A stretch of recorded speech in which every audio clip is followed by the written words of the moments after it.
The quantum fluctuation detector's alarm pierced the silence of Dr. Cassandra Vale's underground laboratory.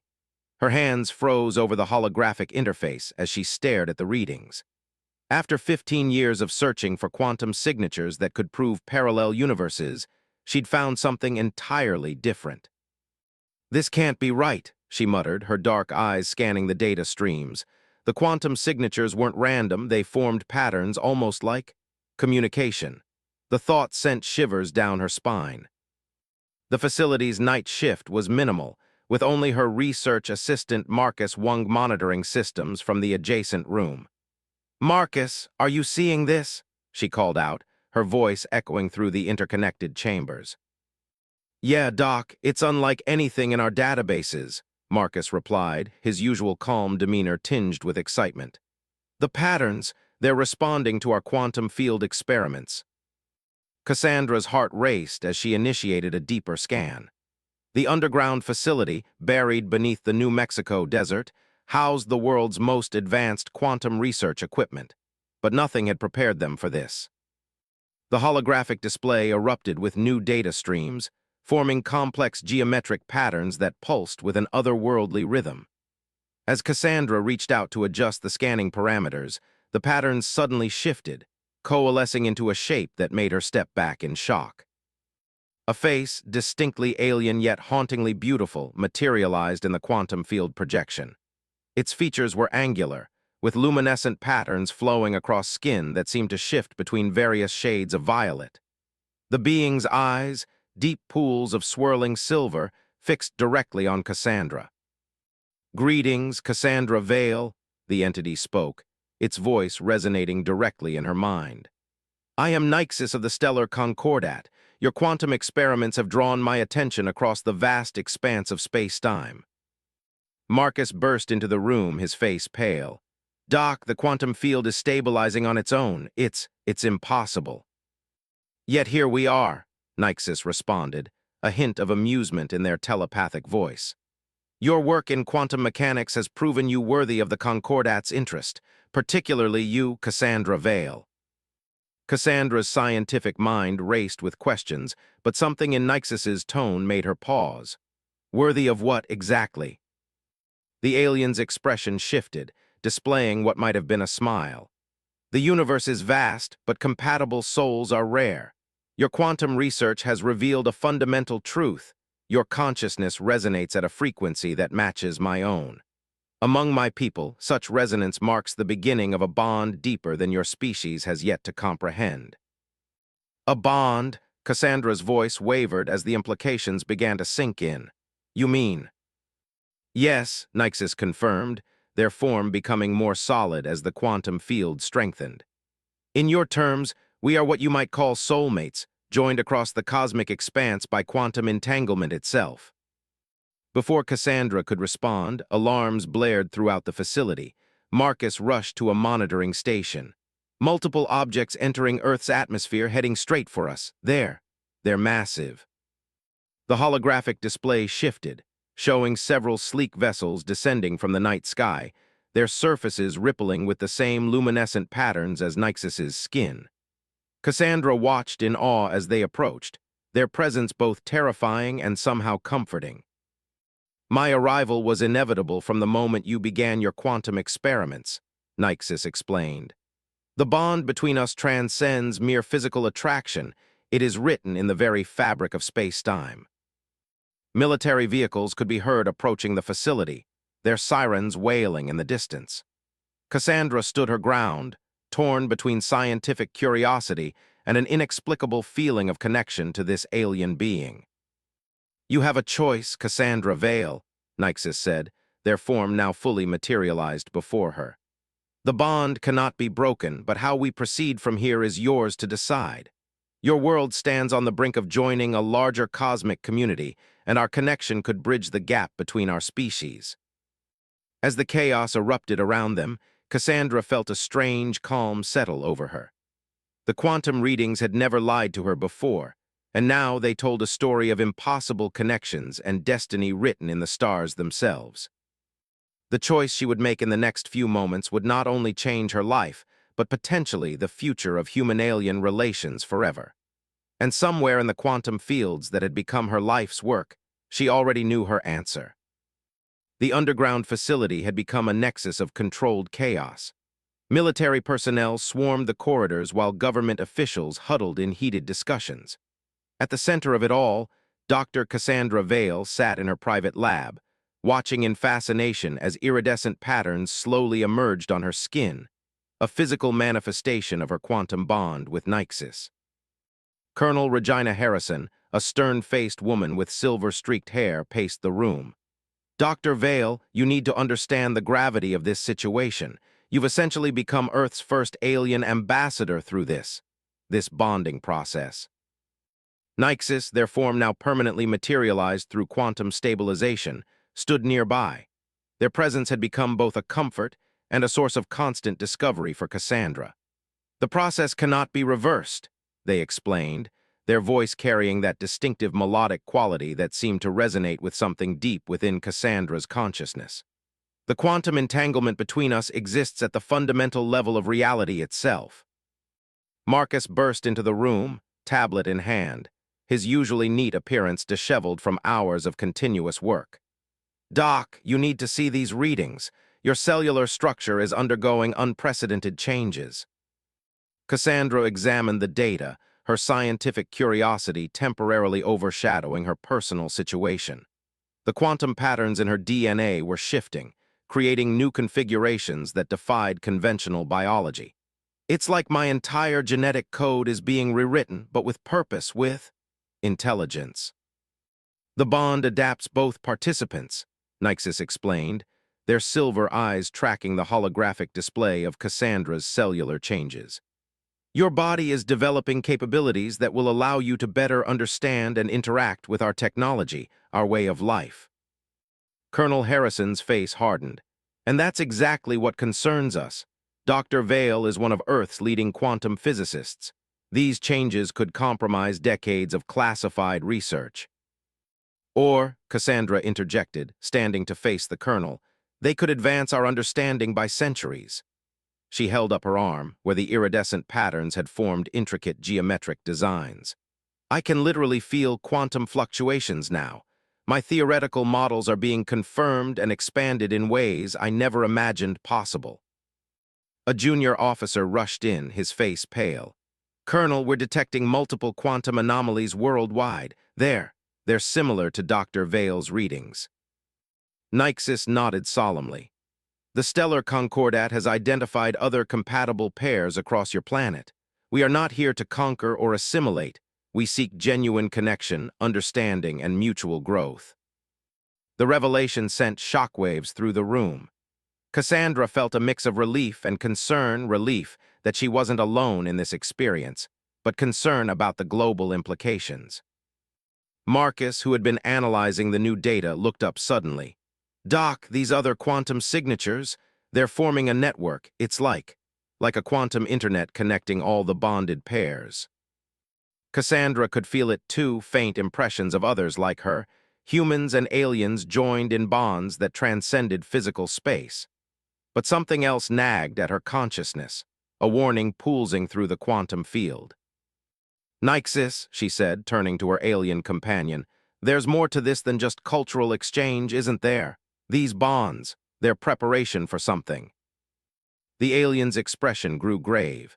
Your perception grows stronger by the hour, Cassandra. Yes, the bonds serve a greater purpose. Our civilization detected a threat approaching both our worlds, one that can only be countered by beings who can manipulate quantum reality itself. Colonel Harrison stepped forward, her military training warring with this new reality. What kind of threat? Before Nyxis could answer, the quantum field detectors screamed to life. Cassandra gasped as new information flooded her enhanced senses. Something's coming through the quantum fabric of space, she announced, gripping the edge of her desk. Something big. The facility's lights flickered as reality itself seemed to shudder. Through their bond, Cassandra could feel Nyxis's mix of concern and determination. The time for questions had passed. Whatever was approaching would demand everything both species could muster. Marcus's instruments sparked as space-time distortions spread across the globe. Multiple quantum ruptures detected in major cities worldwide, he reported, his voice tense. Whatever's coming, it's arriving everywhere at once. Cassandra felt Nyxus's consciousness merge more deeply with her own, their shared knowledge and capabilities expanding exponentially. In that moment, she understood that her choice to accept the bond hadn't just been about personal connection or scientific advancement. It had been about survival itself. The quantum storm was just beginning, and Earth's fate would rest in the hands of those who could bridge the gap between two species, two technologies, and two destinies. As the facility's quantum shields strained against the growing distortions, Cassandra realized that everything she'd learned about reality was about to be challenged in ways she never could have imagined. The sky above New Mexico had turned an impossible shade of violet, quantum distortions visible to the naked eye, as reality itself buckled under the strain. Dr. Cassandra Vale stood on the facility's roof, her transformed skin pulsing with patterns that matched the celestial chaos above. Through her enhanced senses, she could feel the approaching entities, beings that existed in a state that defied conventional physics. They're called the void harmonics, Nyxus explained, their form shifting slightly as they maintained a quantum shield around the facility. They consume quantum potential itself, collapsing all possible futures into a single, sterile timeline. From her elevated position, Cassandra watched military vehicles stream into the desert compound. The world's governments had finally grasped the magnitude of the threat, forming an unprecedented unified response. But conventional weapons would be useless against an enemy that existed partially outside normal space-time. Marcus's voice crackled through her quantum-enhanced communication link. "Doc, the other bonded pairs are reporting in. We've got quantum physicists, engineers, and even some artists who have been joined with Concordat members. Everyone's experiencing similar transformations. The harmonics seek to impose absolute order on a quantum universe that thrives on uncertainty," Nyxus continued. "Your species' greatest strength is your ability to embrace chaos, to find patterns in randomness. Combined with our quantum technology, we might stand a chance." The facility's main doors burst open as Colonel Harrison emerged, followed by a group of international military leaders. "Dr. Vale," she called out, her voice tight with urgency, "the President has authorized full cooperation with the Concordat. What do you need from us?" Before Cassandra could respond, the quantum field rippled violently. A massive tear appeared in the sky, revealing a void that seemed to drink in light itself. Through her bond with Nyxus, Cassandra could sense the ancient intelligence behind the phenomenon, cold, calculating, and utterly alien. "They're here," she announced, her voice carrying an otherworldly resonance. The quantum patterns on her skin blazed with internal light as she accessed abilities that blended human intuition with Concordat technology. "Marcus, initiate the quantum field generators, all of them." Around the globe, other bonded pairs were taking similar action. Cassandra could feel them through the quantum network, humans and aliens working in perfect synchronization, their combined consciousness creating something entirely new. The first attack came as a wave of anti-probability, attempting to collapse Earth's quantum field into a single, predetermined state. Cassandra felt reality trying to crystallize around her, but the bond with Nyxus allowed her to maintain quantum uncertainty, to keep possibility itself alive. "Now we understand why the bonds were necessary," she said, reaching out to take Nyxus's hand. Where their skin touched, the quantum patterns merged and intensified. "The harmonics can't comprehend genuine connection, the uncertainty of emotion, the chaos of free will." Colonel Harrison watched in awe as Cassandra and Nyxus began to glow, their combined quantum field expanding to encompass the entire facility. "What are you doing?" "What humans do best," Cassandra replied, a smile playing at her lips. "We're improvising." Through their bond, Cassandra and Nyxus had access to the sum total of both their species' knowledge. Quantum equations that had puzzled her for years suddenly made perfect sense. The true nature of reality, not just the physical universe, but the infinite web of possibilities that underlay it, became clear. Marcus's voice came through again, excited despite the crisis. Doc, the other pairs are syncing up with your quantum frequency. Whatever you're doing, it's creating some kind of resonance cascade. The void harmonics responded to this new development, their assault intensifying. Reality shuddered as they attempted to impose their rigid order on the quantum foam of space-time. But where they sought to create certainty, the bonded pairs generated endless possibility. They don't understand, Nyxus communicated through their bond. By trying to force the universe into a single timeline, they make themselves vulnerable to quantum uncertainty. Cassandra nodded, understanding flowing between them. If they want to collapse all possibilities into one, she began. Then we'll give them infinite possibilities at once, Nyxus finished.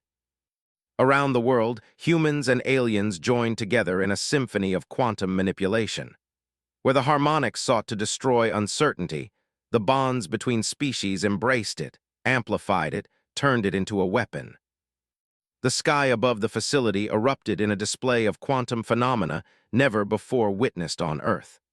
The very fabric of reality began to sing with possibilities, each human-alien pair adding their own unique frequency to the cosmic chord. But as power flowed through their combined consciousness, Cassandra realized this was only the beginning. The void harmonics were ancient, patient, and utterly committed to their goal of universal order. This first clash was merely a test, one that would determine whether humanity and the Concordat truly had what it took to defend the quantum nature of reality itself. The quantum siege had lasted 3 days. Cities worldwide shimmered under protective fields generated by bonded pairs, while the void harmonics probed Earth's defenses with increasing determination. Inside the New Mexico facility's central chamber, Dr. Cassandra Vale and Nyxus worked tirelessly, their combined consciousness exploring quantum possibilities that neither species had imagined possible. "They're adapting to our defenses," Marcus reported, his eyes fixed on holographic displays showing quantum fluctuations across the globe. Dark circles under his eyes testified to countless sleepless hours. "Each attack is more sophisticated than the last."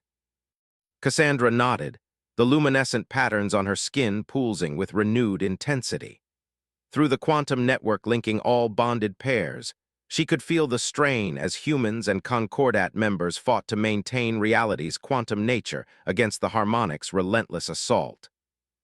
Colonel Harrison entered the chamber, accompanied by a distinguished-looking man in a formal suit. "Dr. Vale, this is Director Chen of the Global Defense Council. He has a proposal." The director stepped forward, his expression grave. "We've analyzed the quantum data from all confrontations. The harmonics are drawing power from collapsed quantum states, basically feeding on certainty itself. Our scientists suggest we could end this by generating a massive quantum uncertainty field." "You're talking about a quantum superposition at a planetary scale," Cassandra said, understanding dawning through her enhanced perception. "Forcing every particle on Earth into a state of absolute uncertainty." Nyxus's form shifted, their concern evident. "Such an action would be devastating. Your civilization depends on quantum coherence for everything from digital systems to basic atomic stability. Better than letting the harmonics reduce us to a single, predetermined timeline," the director countered. "We're talking about the difference between temporary chaos and permanent stagnation." Before anyone could respond, the facility's quantum sensors screamed in alarm. Marcus's hands flew across his controls. "Multiple quantum ruptures detected. They're launching a coordinated attack on all major defense points." Through their bond, Cassandra and Nyxus shared a moment of perfect understanding. "There's another way," they said in unison, their voices harmonizing in an otherworldly chorus. The quantum patterns covering Cassandra's skin began to shift, forming new configurations that seemed to extend into dimensions beyond normal space. "The harmonics want certainty. Let's give them something they've never encountered, human improvisation combined with Concordat precision." She turned to Marcus. "Connect me to all bonded pairs. It's time to show these cosmic control freaks what quantum uncertainty really means." As Marcus worked, Cassandra felt her consciousness expanding through the quantum network. Each bonded pair added their unique perspective to the whole: artists who saw patterns in chaos, engineers who found elegance in complexity, scientists who understood the beauty of uncertainty. What we're about to attempt has never been done, Nyxis warned, their form becoming more ethereal as they channeled unprecedented levels of quantum energy. We're going to create a cascading wave of pure possibility. Colonel Harrison gripped the edge of a console. In English, Doctor. We're going to embrace chaos, Cassandra explained, her voice carrying harmonics that seemed to resonate with reality itself. Not just accept it, amplify it. Every quantum state, every possibility, all existing simultaneously. The harmonics want to collapse all timelines into one. We'll show them infinite timelines instead. Through the quantum network, she could feel other pairs preparing for the attempt. Each human-alien bond had developed its own unique characteristics, its own way of manipulating quantum reality. Now, they would combine those differences into something entirely new. The void harmonics struck with overwhelming force. Reality buckled as they attempted to impose absolute order on the quantum foam of space-time. But this time, instead of fighting back directly, the bonded pairs did something unexpected. They surrendered to the chaos. Cassandra and Nyxis led the response, their combined consciousness orchestrating a symphony of quantum possibility. Where the harmonics sought to collapse wave functions, they expanded them. Where certainty was enforced, they introduced wild cards of human imagination and emotion. The facility's instruments exploded in cascades of sparks as reality itself began to transform. Through their enhanced senses, everyone in the room could see it, timelines branching and recombining, possibility flowing like water, the very fabric of space-time dancing to a rhythm of infinite potential. "It's working," Marcus shouted over the quantum chaos. "The harmonics, they're trying to process all the possibilities at once." Cassandra felt it through the bond, the ancient entity's confusion as they encountered something beyond their comprehension. The harmonics could handle order, could impose certainty, but this wild celebration of quantum uncertainty was something entirely alien to them. But victory remained uncertain. As reality itself hung in the balance, Cassandra realized that the next few moments would determine not just humanity's fate, but the very nature of existence itself.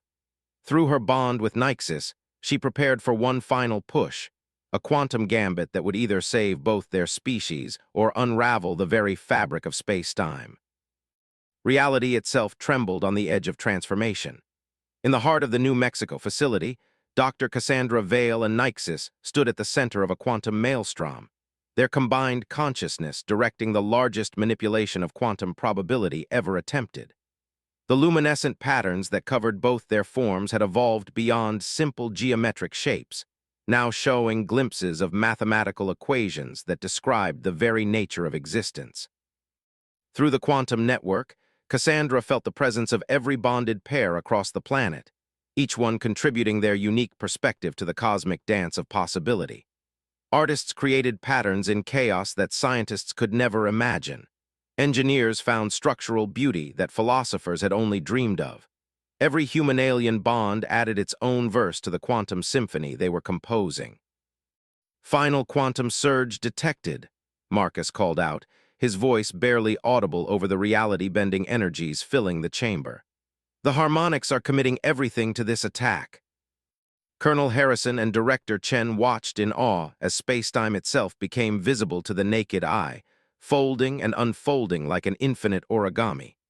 The void harmonics' attempt to impose absolute order had met humanity's greatest weapon, creative chaos. "Now," Cassandra whispered, her voice carrying quantum harmonics that resonated with the fabric of reality. Through their bond, she and Nyxis initiated the final phase of their desperate plan. Instead of fighting the harmonics' attempt to collapse reality into a single timeline, they embraced it, but with a twist. As the ancient entities forced quantum probability towards certainty, the bonded pairs added layer upon layer of human imagination and concordant precision to that certainty. "We're not just showing them possibility," Nyxis explained, their form shifting through multiple quantum states simultaneously. We're showing them infinite variations of their own perfect order. The effect was immediate and devastating. The void harmonics, entities that fed on collapsed quantum states, suddenly found themselves drowning in an ocean of ordered chaos. Every attempt to impose a single timeline was met with 1,000 perfectly logical alternatives, each one as valid as the last. Through the quantum network, Cassandra felt the ancient being's confusion turn to panic. The harmonics had evolved to impose order on quantum uncertainty, but they had never encountered a species that could find patterns in chaos itself, let alone two species working in perfect synchronization to amplify that ability. Marcus's instruments sparked and died as they tried to measure quantum events that defied conventional physics. "Doc, the harmonics," they're trying to retreat, but the quantum field has them trapped.